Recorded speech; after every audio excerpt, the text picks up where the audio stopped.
Thank you for tuning in to the GSMC Basketball Podcast presented by the GSMC Sports Network. I'm your host, Nelson, here on this very grim Tuesday morning, Tuesday afternoon, and it's even especially grim because of what happened last night, unfortunately. So I'll be going into the first segment is going to be going into the playoff games. So segment 1 is going to be about the Celtics series. They went up 3-1 last night after winning, and Cavs didn't have Donovan Mitchell, so I will talk about that.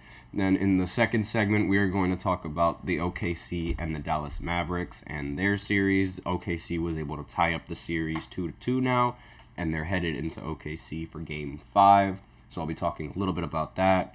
Then in the third segment, Bronny has been eligible for the draft. I saw the clip of him participating in the combine, so I'll talk a little bit about that. And then in the fourth segment, we're going to talk about Caitlin Clark and how she makes her WNBA debut tonight at 7:30. It's a really awkward time, especially with the playoffs going around, but, it's still her debut. I'm sure there's going to be a lot of people tuning in. There's also a special fifth segment now in this show, so stay tuned after the fourth segment to hear what that is. But before I begin with the first segment, I'd like to remind everybody to please use the link in the description to get your comments recognized, or the link displayed below the ticker on every single show segment.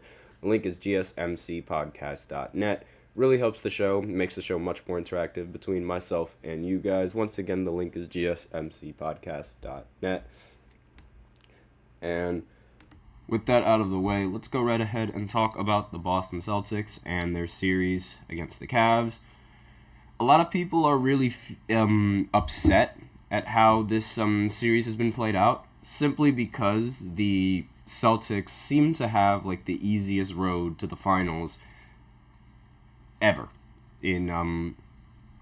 Compared to the playoffs in the Western Conference, it seems like they have the easiest way to get to the finals, and a lot of people are very upset about it, and a lot of people think it's rather unfair. Obviously, that's just the rest of the fans hating because, if they hate us because they ain't us kind of attitude. I'm not a Celtics fan, but that's essentially what Celtics fans are going to be thinking. They hate us because they ain't us. And that's really how the case would be. I mean, I feel like anybody whose team is put into that situation, they would be saying the exact same thing, and they would think, well, it's not really that easy, but it's easier than it needs to be. And the reason why I say it's easy is because the Cavs just lost their best player, Donovan Mitchell, in this game. He was ruled out and due to a calf strain. So because he's ruled out, obviously being the best player, that was their one chance of being able to do something in this series. And even with Donovan Mitchell, the Celtics were still going to be favorites, and wouldn't be surprised if they would be double-digit favorites going into the postseason and continuing. That's just how good the Celtics are compared to the Cavs. But now that Donovan Mitchell is going to be out for this series, now that Donovan Mitchell was out for that last game, it was relatively easy for the Boston Celtics to come out with the win. But ironically, the game did not end in a blowout. Final score was 109-102, so the Cavs sort of gave them a run for their money. But it's not like the Celtics, they played bad. It's not like the rest of the team played bad. Tatum, he ended the game with 33 points and 11 rebounds, so very impressive. Jrue Holiday ended the game with 16 points, 7 rebounds, and 5 assists. And Jaylen Brown ended the game with 27 points, along with 8 rebounds. The rest of the squad, Derek White, he didn't really play that well, but it wasn't needed, obviously. And this is sort of this goes back to what I was saying on the previous podcast. If one of the players wasn't playing well in that starting lineup, then they had several other players to go ahead and cover for him. And those players ended up doing their job. Jason Tatum and Jaylen Brown, they were covering for Derek White's lack of offense since he wasn't picking up the slack. and it resulted them winning. Now, obviously, when for some reason Darius Garland, he decides to remember that he's the second option on the team and scores 30 points in this game with 7 assists. Max Strus scored 15, 7 and 7. Evan Mobley ended the game with 19 and 9. Karis LeVert ended the game with 19. And that was basically it in terms of scoring for the Cleveland Cavaliers. And they really needed Donovan Mitchell in this game if they wanted to make a statement in this series. And not having Donovan Mitchell in the lineup and relying only on Darius Garland is not ideal for the Cavs. And LeBron was in attendance in this game. He got a standing ovation from the Cavs and the fans.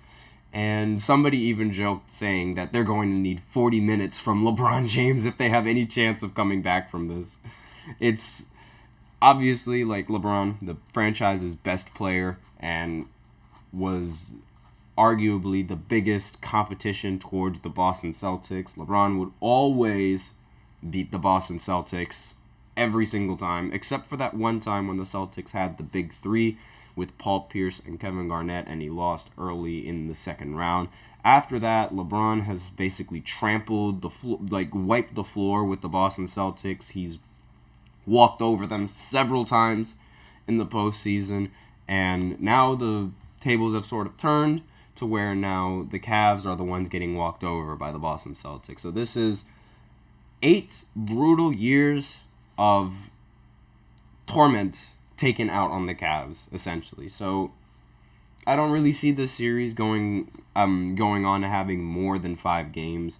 The series is now going to be moved over to Boston for Game 5, and I feel like that's really the death sentence for the Cavs. There's like nothing they can really do to sort of come back. Assuming that Donovan Mitchell is still injured and still out with his calf strain, don't really see the Cavs making much noise in this postseason against the Celtics. And it's really unfortunate given how this team is like incredibly talented and it has the players, but it's just Donovan Mitchell can only do so much.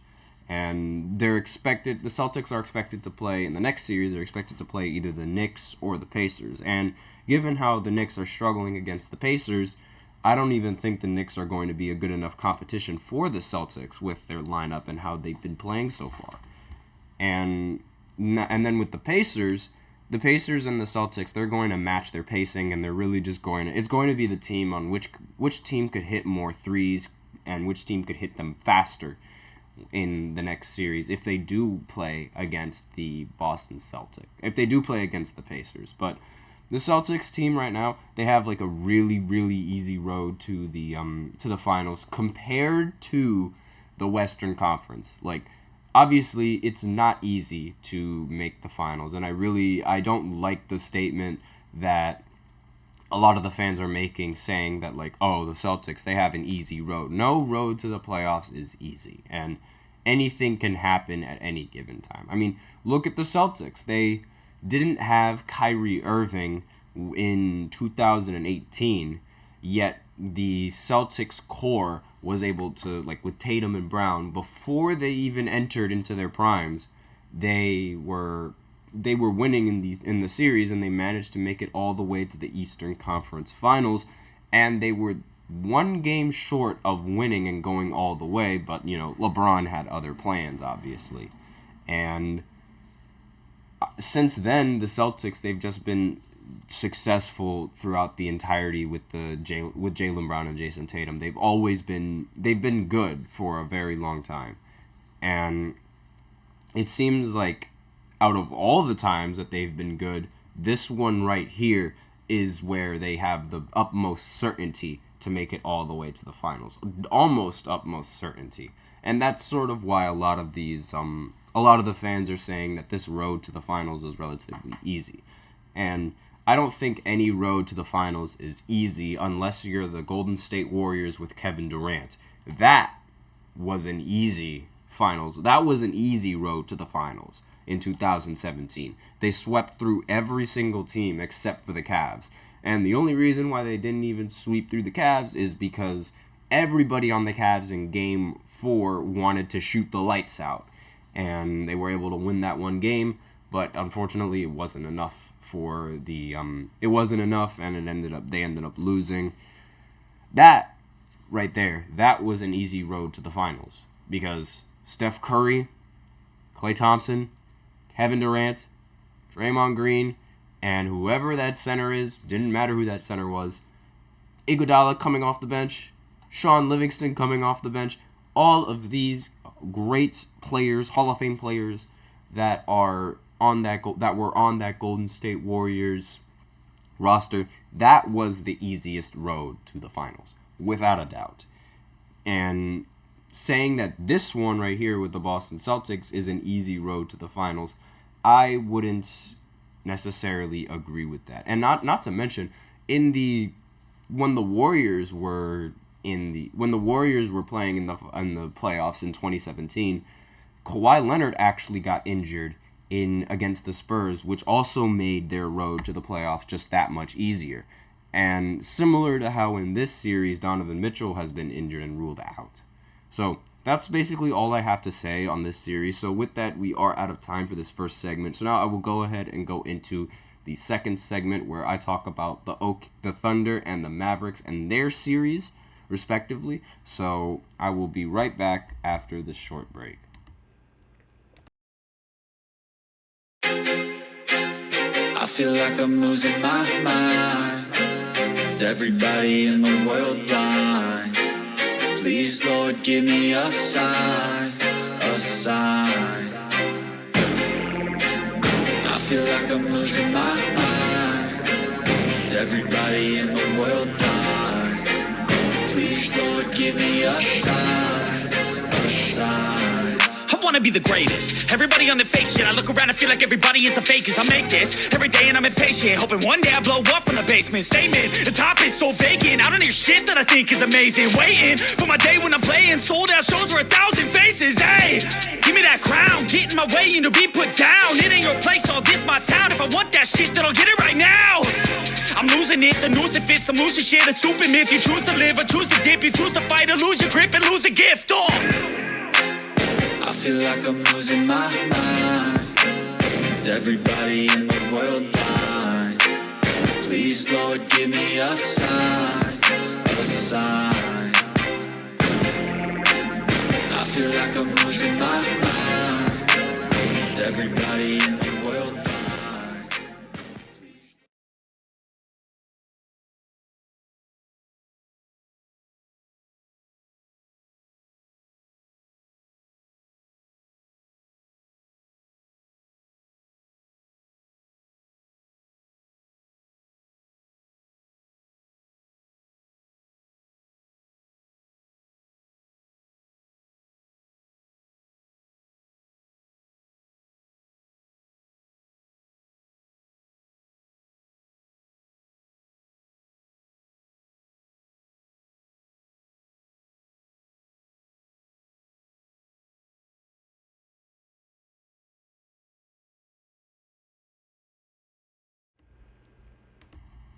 And we are back with the second segment of the GSMC Basketball Podcast, presented by the GSMC Sports Network.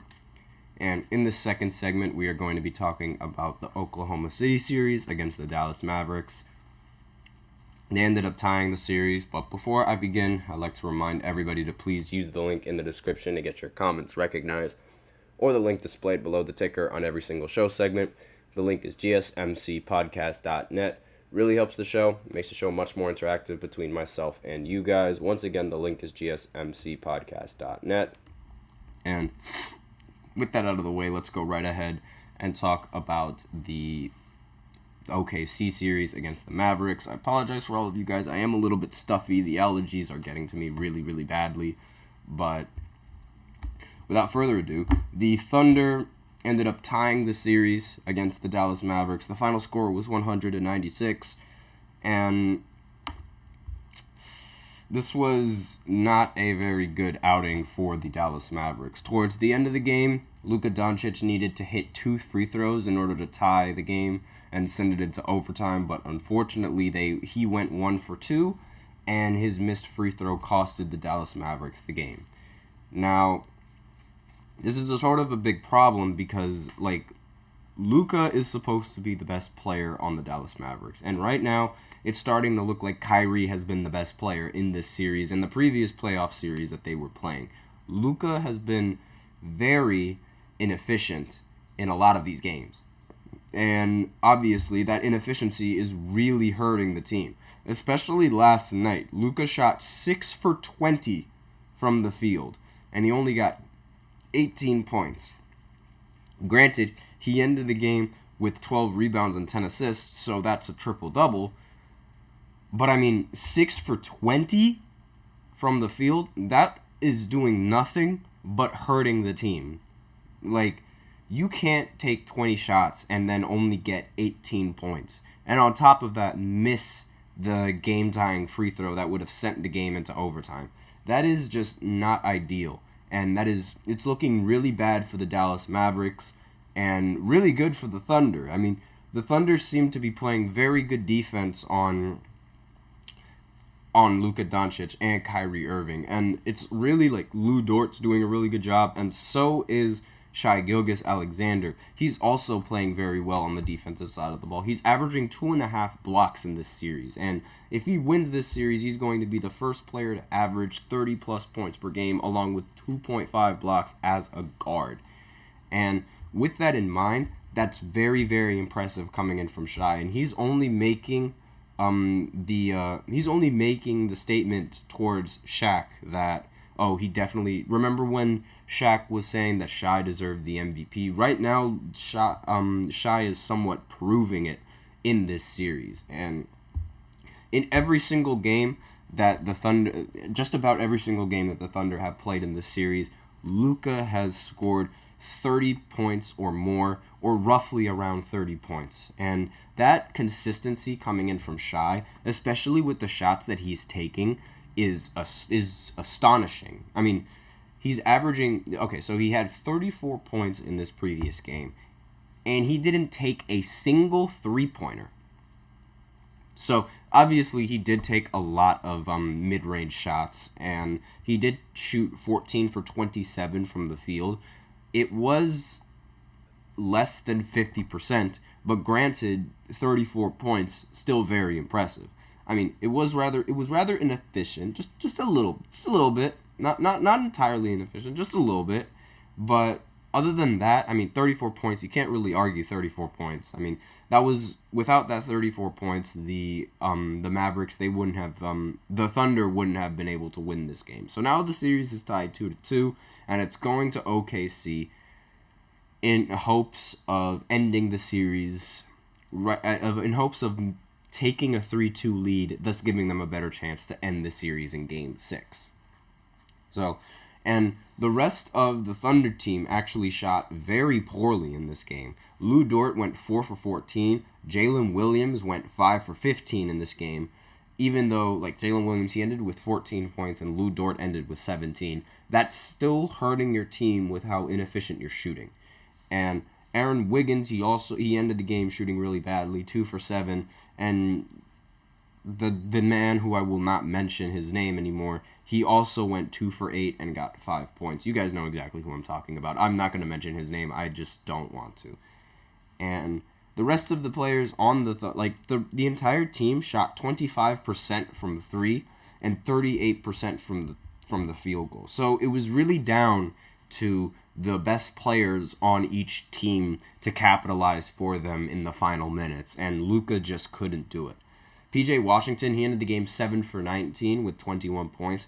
Kyrie Irving only took 11 shots, 4 for 11, and 9 points. So it would seem that his struggles in the postseason continue. He's never had that problem when he was on Cleveland, I'm just going to add. He's always been he was very, very consistent when he was playing on Cleveland in the playoffs. But after playing on Cleveland, he sort of regressed in the postseason in his performance. With the Boston Celtics, he was very disappointing. The Celtics ended up going farther without him than they did with him, both the previous season and the next season afterwards in that bubble. So it didn't really look good for Kyrie in the postseason. Not to mention Kyrie did get injured with the Brooklyn Nets in the postseason. So it's a rarity that we even see Kyrie in the postseason. But the last few years that we've seen him in there, it's been rather disappointing. So in order for if the Dallas Mavericks have any hope of winning this series, they need to get a much better performance from Luka and Kyrie, because it could not be any more important now. I mean, they need they need to bring in their A game, and they got to bring it in now. Because if they don't bring it in now, the series is going to be over. Because Shai has already brought his A game. He's been playing with his A game since the beginning of the series. And it's honestly so impressive how he's able to score this many points, taking nothing but mid-ranges and taking no three-pointers. Like, it's similar to Michael Jordan in the sense that Michael Jordan wasn't a very good three-point shooter, but he was a phenomenal scorer, and he would score a lot of points in the mid-range area, in the paint, everywhere around the court. Like, that was Michael Jordan's game, and it seems like Shai is mimicking it a little bit towards, like, in the sense of his shot selection and where he takes a lot of these shots. I mean, they go in at a very, very frequent amounts, and it's very interesting, especially now in this league where everyone takes a bunch of three-pointers. Here you have Shai Gilgeous-Alexander, who's working inside the arc as a guard as opposed to working outside the arc, something that we see coming in from a lot of point guards like Halliburton, Trae Young, Steph Curry, Luka, Kyrie, just to name a few guards that actually play outside of the perimeter. I mean, Kyrie also takes a bunch of mid-ranges, but he also takes a lot of threes as well. Like, Kyrie isn't afraid to take a three, but you won't see Kyrie taking one three-pointer in a game. Like, you won't ever see that. He'll take at least more than one. But Shai, he only took one three-pointer and it missed, and then he went back to the mid-range. I mean, and it's been working, so it's like you can't really say anything about his game because, like, the shots that he's making, they're going in. And the biggest problem with the mid-range was that it was an inefficient shot. And there's no need to really take a mid-range when you can take a layup and score the exact same amount of points, which is why the shift in mid-ranges went and shift to corner threes. Because those are the kind of shots that would amount to the most points, given that you're shooting a three-pointer instead of shooting a two-pointer. It's definitely high risk, higher reward for the offense, and that's really like why the mid-range game has sort of died in the NBA, and how it's even more impressive that Shai is making a living at the mid-range. Similar to how a lot of these, like, only the best of the best scorers really take these mid-ranges. Kyrie, Kevin Durant, those two right now in the league, they're the best of the best in terms of, like, pure scoring, especially Kevin Durant. Devin Booker as well, he's also a really good scorer, and they take a lot of mid-ranges.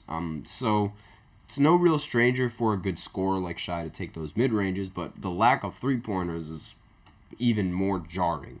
So they go into the next series. They go into this series, and now they're going to play back in OKC, hopefully looking to take a 3-2 series lead. And we'll just have to see if Luka and Kyrie's playoff experience can outweigh the rest of the performance coming in from those players. But with that, that's all I really wanted to say about this series. So we are out of time. So now I will be going on into the third segment, talking about Bronny James and the draft combine, because he just recently participated in that, and now he's been given the green light to go in the draft. So I will be right back after this short break. Looking for your daily fix of sports talk without having to pay for it? GSMC Sports Network is available on YouTube. Just search GSMC Sports Network. Get your fix of daily sports talk shows on YouTube, absolutely free. NFL, college football, NBA, MLB, MMA, UFC, fantasy football, and so much more.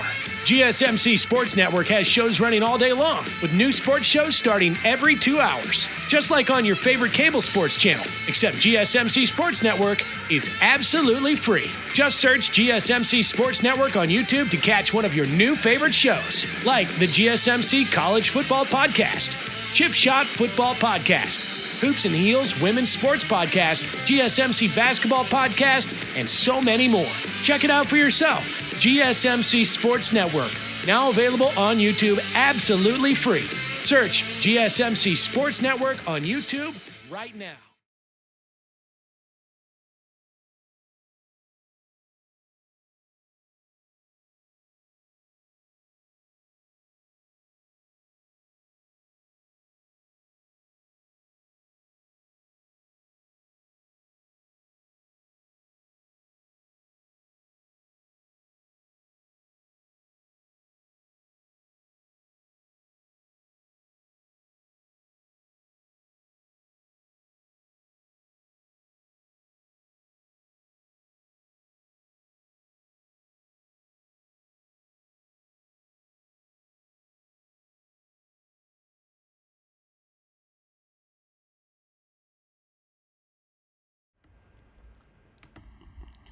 And we are back with the third segment of the GSMC Basketball Podcast presented by the GSMC Sports Network. And in this third segment, we are going to be talking about Bronny James and his eligibility for the draft. So, the reason why this is such big news is because previously, Bronny James, he suffered from cardiac arrest, and it was unsure whether or not he would be available to, or like he would be good to play basketball again in college, but it would seem that that would flip on his head, and it turns out that Bronny was eligible to go play in college, and now that he was eligible to play in college, he's looking to go participate in the NBA draft and hope to get selected by a team. So, I've said before that the biggest reason why anyone would want to draft Bronny is because of the chance of playing with LeBron James and LeBron being on the team for you, because obviously LeBron, he wants to play with his son, and the time frame for LeBron's career and the end of it is looking to be like maybe 2 years, maybe even a little bit less. Like LeBron previously said that he's looking to play at least, or like 1 year or maybe even 2 more years, depending on what his body says. I think that LeBron is going to continue playing until he literally cannot play good basketball anymore. And that's looking to be, like, the frame within that is looking to be, like, maybe 1-2 years. I mean, I know we said the exact same thing, like, 5 years ago, 6 years ago, when LeBron was still on Cleveland even. Like, we said that this wasn't going to last maybe another 2 or 3 years, yet it continues, and LeBron is he's a different breed, really. He's the greatest basketball player to ever exist. And obviously, the offspring of the greatest basketball player to ever exist is going to get a lot of attention. Now, I watched the clip of Bronny in the draft combine, and he was really good. Like, he's a very good three-point shooter, and we already know his defensive prowess in college. Like, his defense in college was very, very outstanding as well. So he's looking to be, for now, a spot-up threat along with the role of a defender. So it's like he's going to be a two-way spot-up in that sense. And he's only going to get better. Like, a lot of people think that he should have waited a little bit and develop his game in college before going into the NBA. But it's not like he's not going to have any kind of coaches to help coach him through the process of being an NBA athlete. Not to mention, LeBron is his father. So he's already got the coaching from his father, who's played in several different eras of the NBA. And, there's an ESPN notification literally about Bronny right now. Let me just go ahead and open that and see what needs to be said. Jesus, can I just open it? All right, so yeah, like the draft combine is focused on Bronny, and simply because it's not like Bronny is a very good prospect. It's literally just because of LeBron James and his status in the NBA. And obviously, you're going to get a lot of attention if you are the son of the best player, and you're going to get a lot of criticism. But just judging off of the draft, he also had a very good vertical, I should say. His vertical jump was very good. I don't remember the exact score of the vertical jump, but I'm gonna see if they just uploaded it and they posted the results. So he does have he has a 40.5 inch vertical, which is 4th among all players in that draft. So that's very, very good for excuse me. That's very good for somebody who wasn't really looked on in the draft combine as that highly. He's very athletic as well. So the potential for Bronny is way more than just being a perimeter player and it's more than being a straight up defender and a spot up shooter. Given that athleticism, he can do a lot more than meets the eye. And I don't really think he's going to stay in the role player position when he goes into the NBA as of right now. I feel like he's going to develop his game to make it similar to his father. Obviously, it's going to be very difficult to be exactly like LeBron. But, I mean, if there's anyone that could do it, it would be his own son, given the coaching and the experience that LeBron has. He can easily tutor his son to know exactly what to do in every single situation imaginable in the NBA. LeBron literally plays chess with the defense at times. And almost every single time he gets the shot that he wants, and he gets the right shot that needs to be taken in the offense. And that's going to be a very valuable skill for Bronny to have, assuming that LeBron teaches him well. I mean, there's no reason to think that he wouldn't teach him well, but this draft combine, it sort of opened my eyes to the possibility of Bronny actually being more than just a 3-and-D player. I mean, that vertical jump, 40.5 inches, that's really, really good. And obviously, it's not the highest vertical ever recorded, but this is, it's astonishing just how he's going to... And I'm very excited to see how, where Bronny's going to get drafted. And obviously, the Lakers showed interest in drafting Bronny. I wonder whose executive decision that was. LeBron. But I wonder if there's going to be a team that tries to steal Bronny from the Lakers and try to get a trade in. I wouldn't be surprised if that's the case, and I really wouldn't be surprised if LeBron decides to trade a lot of the assets that they have just to play with his son. I mean, he's also looking to stay on the Lakers in the hopes of winning a championship there again as well, but again, it's not really looking good. But I mean, he made a very good first impression in this draft, and that's what a lot of reports are saying, and what a lot of people are saying as well. That's the, again, 4th highest vertical among all the participants. That's very, very good. And everyone was talking about it. So he went a full minute and 15 seconds without missing a movement in the shooting drill as well. And he wasn't tired whatsoever. The 3-point shooting drill was really, really impressive from Bronny. I mean, I think I only saw him miss 6 shots in the clip, and he took around 20 plus shots in the draft combine. So he's a very, very good 3-point shooter, and he's listed as 6 foot.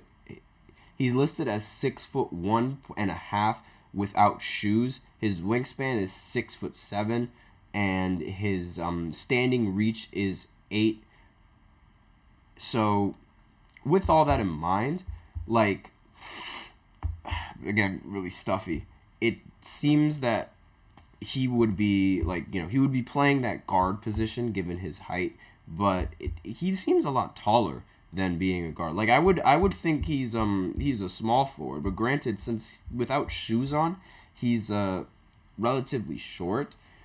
I mean, he's probably going to play in the guard Like, he's been listed as 6'4" everywhere in the draft combine. So it looks like he's going to be assuming that role as a guard. But having a 3-and-D guard, it's going to be similar to Patrick Beverley, if that's going to be his ceiling. So I really don't think that that's what the ceiling is going to be for Bronny. But that's really all I got to say about the draft combine, and that's all I've seen from the draft combine from Bronny.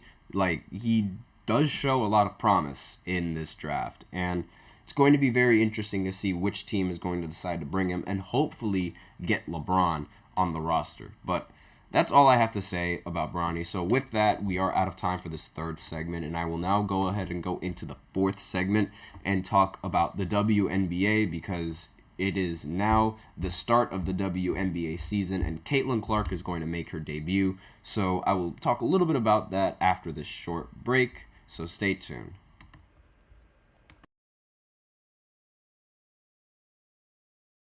For the best and latest podcasts available anywhere, go to the podcast app on your cell phone and type in GSMC to access free content-rich podcasts on health and wellness, book reviews, sports, entertainment, relationships, social media, movies, technology, finance, and even weird news.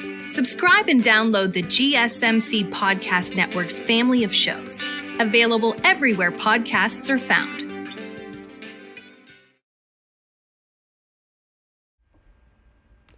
And we are back with the fourth segment of the GSMC Basketball Podcast, presented by the GSMC Sports Network. And in this fourth segment, we're going to shift over to the WNBA and talk about the start of their season. So, previously, the preseason was going on, and that's where the hype around Caitlin originally started.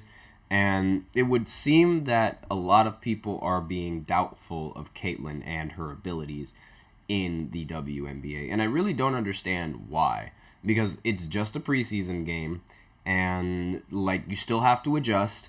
It took Victor a couple of games to adjust, and here he is winning unanimous Rookie of the Year after adjusting. Like, that's what a lot of these players need. You're not going to go into the big leagues and immediately perform like that. Like, that's just a fallacy. Like, there's only a very few people that can do that. And you really need, it's unfair to give a player that small of a window and that small of a time frame to decide whether or not they're good. And you really need to give them time to somewhat adjust. So, with that in mind, this is going to be the start of the WNBA season. And the Indiana Fever, they're obviously going to be the most popular game going on. They start at 7:30 on ESPN+. And they're going to play the Connecticut Sun. But really, the big focus is going to be on Caitlin and her debut with the Indiana Fever. They completely changed the venue of where the games were going to be played to allow more people in the stands and to allow more people to experience Caitlin with their very own eyes. She's a very talented basketball player. It doesn't matter whether you're a guy or a male or a female. She is talented. And if you're saying that she's not talented, then you're just a hater. It's that simple. But it would seem that, like, I really don't like how the WNBA season starts now. Like, I really think it's a very awkward time for the season to start. Because, again, it's in the middle of the NBA playoffs. And with the stipulation around women's basketball already, it's going to be very difficult to attract many viewers into these games over the playoff games. Like, the game, the Indiana Fever, they play at 7:30, but guess who also plays at around 7:30, 7 o'clock? The Knicks. And given how the series is tied now, it's a very, very competitive series, a lot of people are going to want to tune into this game to see who's going to take the 3-2 lead and who's going to have the best chance of winning the series in the end. Like, it's a very awkward time to start the WNBA season, and that's partly like why the WNBA hasn't been able to gain much traction with when compared to the NBA, because their season starts right in the middle of the playoffs. And I think that's a little bit of an unfair start for them. Like, it shouldn't start now with the second round. When it should start when every single NBA team is in the conference finals. That's when those WNBA games should start, because now that since we're still in the semifinal round, or the second round, however you want to call it, there's multiple teams that are going to be playing in one day. Like, you have the Pacers, and then immediately after you have the Timberwolves. If the WNBA season were to start a little bit later, where you only have one team playing at a time, like one team a day, then you'll be able to gain a lot more traction, because you can have, let's say, for example, the season were to start a little bit later and into the conference final round. So you'd have one game that would start, the NBA game that would start at like maybe, I'd say 9 or 10, but then you can have a WNBA game just before that, starting at like 7:30, thus on national television, thus gaining more traction and more attention from a lot of the fans, and therefore the WNBA would be a lot more popular, because right before the playoff game, they'll tune into the WNBA game. And it was very difficult to market the WNBA, but right now with Caitlin and with with the rest of the talent that came in from this draft class in the WNBA, like Cameron Brink and Angel Reese and all those other female athletes, like, now would be a great time to sort of maybe push back the season just a little bit. Like, in order to gain the traction that they need, because starting in the middle of the postseason where there's multiple games going on, like, it's going to take up a lot of viewership, because the games will start at 8 o'clock, and then there's going to be several other games in the WNBA starting at 10. Like the Phoenix Mercury and the Las Vegas Aces, they're going to be playing at 10 p.m. right when let's see, let me just go back to the NBA schedule. They're going to be playing right when the Timberwolves and the Nuggets are just about to start with the tip-off. And, like, it's bad timing. I mean, like, their games, they start 30 minutes before the playoff games, but still, not many people are going to want to tune into that, or even finish tuning into that game, as opposed to watching a playoff game in the NBA. Like, it's really difficult to compete with the NBA in the postseason if you are playing basketball. And not to mention, they also have a little bit of bad luck because the Olympics are going to start soon as well. And the Olympics are going to take up the viewership from the WNBA again. So it's really just bad. It's really bad timing. And I think it's really unfair, because I want to tune into these games, but I also want to tune into the playoffs. Like, I could flip-flop back and forth, but I want to focus on one game. And I really feel like if they were to play, maybe if they were going to start the WNBA season, I feel like these games should start a little bit earlier than 7 o'clock, when I understand it's prime time, but the NBA playoffs are going on. So you have to sort of adjust to the rest of the schedule of the NBA and to maximize that viewership. So that's basically like the only problem that I have with the WNBA. It's like when their season starts, because it starts in the middle of the playoffs and nobody talks about it.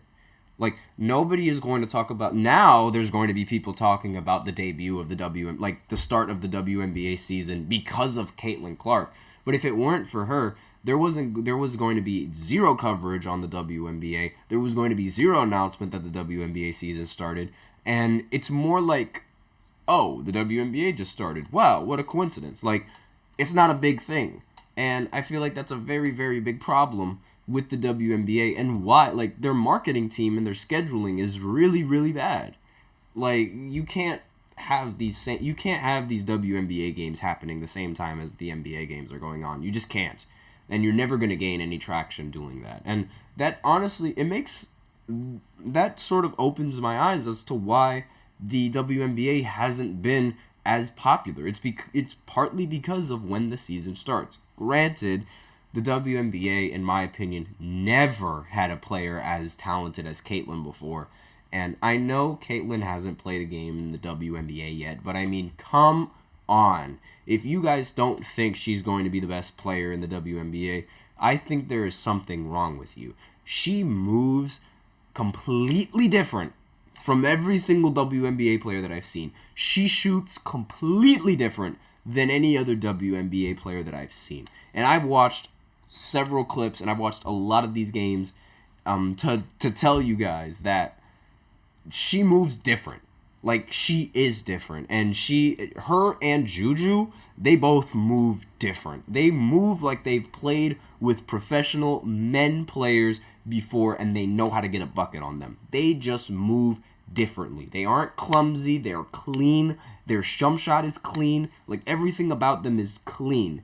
And those two women, they're going to elevate a lot of these WNBA players. And a lot of the WNBA players, they were hating on Caitlyn because it's like, I don't know why these WNBA athletes were hating on her. Like, I'd understand like the team, but because they might be a little bit jealous. The same thing happened to LeBron when he was on the Cavs. Like, nobody expected, every single one of his teammates doubted him, and he completely proved the doubters wrong. But other players, they gave him praise. Like, they would hope for the best in everything.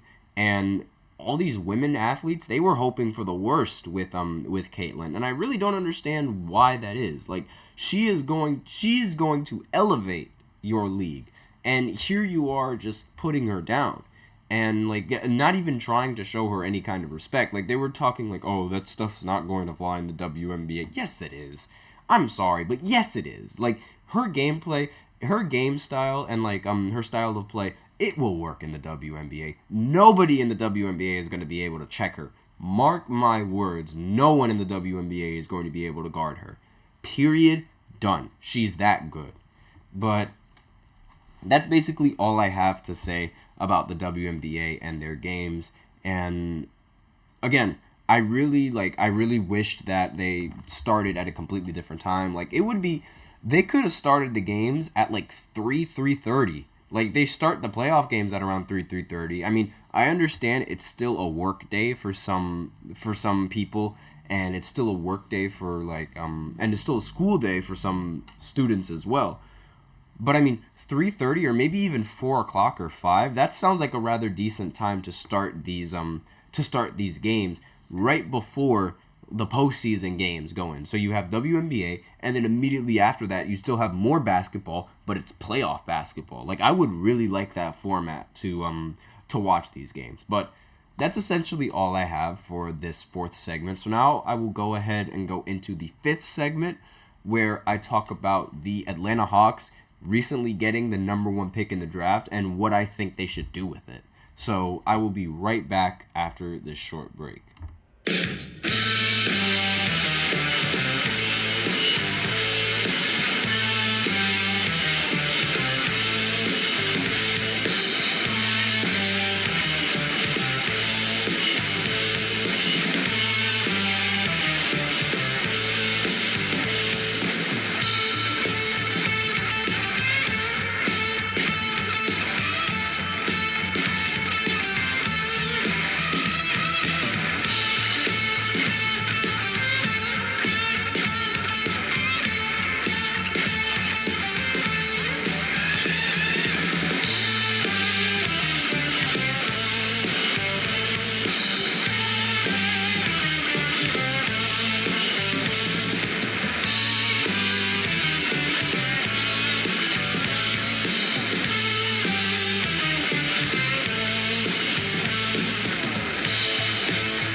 And we are back with the fifth segment of the GSMC Basketball Podcast, presented by the GSMC Sports Network.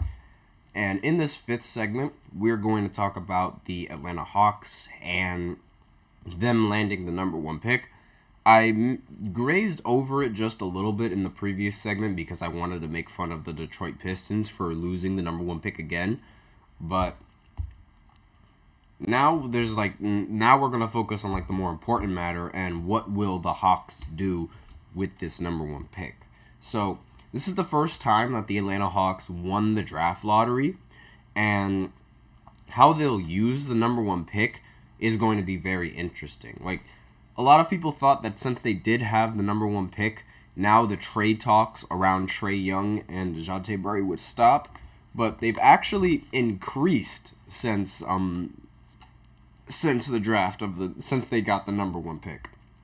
So, it only added more fuel to that fire. So, some of the biggest names in the NBA media are suggesting that this could make Atlanta even more willing to deal to make trades for Trae Young, since they would be able to build around the number one pick in the draft. So, and there's some quotes that I do have. They had DeJounte Murray in trade talks. I think the possibility of trade talks, including Trae Young, in the spring and into the summer are very real too. This was ESPN's lead NBA insider, Woj. This is what he said. So, and another quote was, their choice and the Hawks' ascent to the number one pick immediately casts a further uncertainty about this unsettled class of players. This is Jake Fisher of Yahoo Sports. Atlanta was already widely anticipated to be one of the more active teams of the offseason, having explored the trade market for all-star point guard DeJounte Murray prior to February's trade deadline, league sources told Yahoo Sports. And there's a growing belief among rival teams that this summer will also put all-star Trae Young on the league's trade block. So, what will they do with the number one pick? And what will they do with Trae Young? So, me personally, I don't think you should trade Trae Young. I really don't think you should trade him. You have the number one pick. You can draft this a very competent center and to pair with Trae Young. And we saw Trae Young, what he could do with Clint Capella as a very solid option, before Clint Capella fell off. He made it to the Eastern Conference Finals. And trading someone that averages 25 and 10 is just not ideal for any franchise. I really don't think you should trade someone who averages those kind of numbers, because he could definitely be a number one or number two option on a championship winning team. And simply trading him away, I don't think that's the best move. I don't think that's the best move for them. And there was this one center that's coming from, I believe it was France. I completely forgot I just blanked and I completely forgot his name. But he's a very good prospect, and he's projected to be the number one pick in the NBA draft. And with that center, Trae Young could definitely, we're obviously, having Trae Young as the point guard, it's going to make any center around him better because of how good he can run the pick and roll and because of how good he can run the offense. And with all of that in mind, I really don't think you should trade Trae Young. I feel like they should use this number one pick, or if anything, maybe even trade the number one pick to try and continue to build around Trae Young. I understand that the previous seasons haven't really been all that interesting with Trae Young, and they haven't really been anywhere near the same monster that they've been in the postseason when they did go to the Eastern Conference Finals. But I feel like that's not really in spite of Trae Young. And in the production meeting earlier, there is a fan of the Atlanta Hawks. He is an Atlanta Hawks fan. He also doesn't want the Hawks to trade Trae Young because he sees Trae Young as one of the franchise's best players ever. And like obviously the Hawks' best player in franchise history is like between Bob Pettit and really it's like Bob Pettit and Dominique Wilkins. That's another player that could compete for the best Atlanta Hawk ever. And he thinks Trae Young is like right there, or just coming off the cusp of being right there, because averaging a consistent 25 points per game along with 10 assists, like there hasn't been one season that Trae Young wasn't top 5 in assists. And like that playmaking is astonishing, especially since it's been with like every other team. Like the team has changed, and the skill around that team has changed dramatically. So the fact that he's been able to stay consistent with those 10 assists only goes to show how good of a playmaker he really is. And the biggest reason like why people would want to trade Trae Young is because because of how the Hawks were eliminated in the play-in tournament. Like it's a star-driven league, and it's been like prior to recently, Trae Young had never shown any inclination of playing anywhere else but Atlanta. But that tune changed about a month ago after the Hawks were eliminated in the play-in tournament. And he said on a podcast that he's not opposed to being traded, but he doesn't mind winning in Atlanta. Like, that's all he wants. He just wants to win. And you like Atlanta, they just gotta give him the best assets in order to win. Like everything in the world, the NBA is a what have you done for me lately league. Like right now, everyone is convinced that Brunson is one of the best point guards in the league, capable of leading the Knicks to an NBA championship soon. And then a few years ago, Trae Young was in the exact same position, except he has least led the Hawks to within a couple of games of the NBA Finals. Like, that's what he at least led the Hawks to a couple of games from the NBA Finals, is what I was trying to say.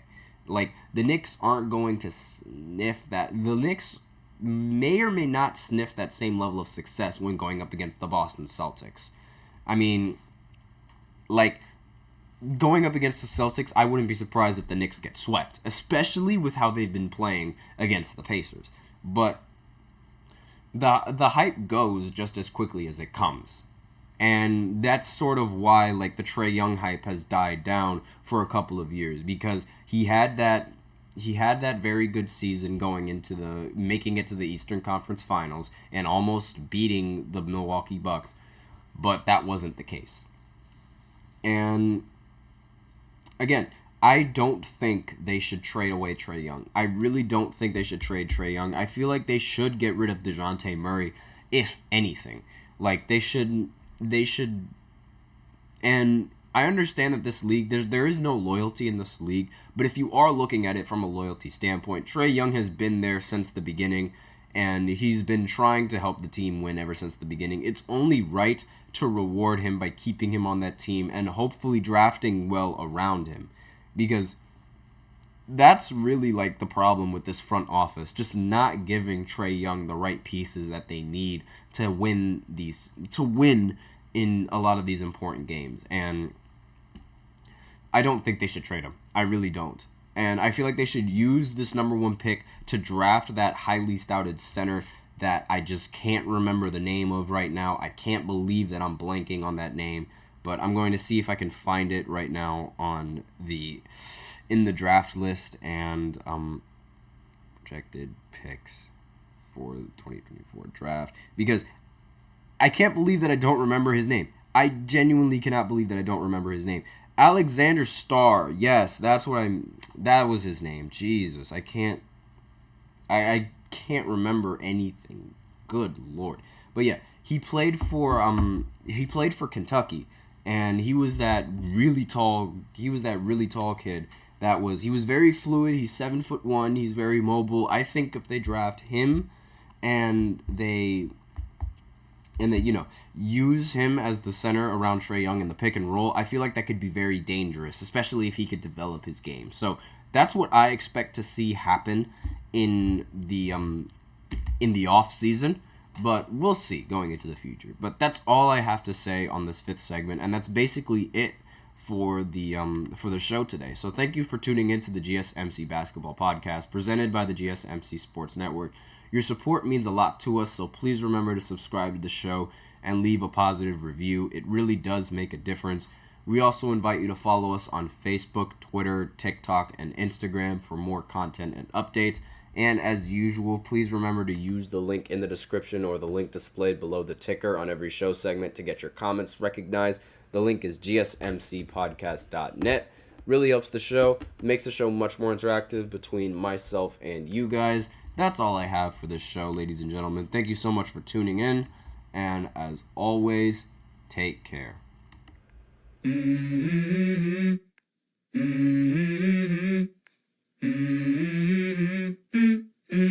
Let's go. I wake up to a little bit of drool on my pillow, feel like it's gonna be a bad day.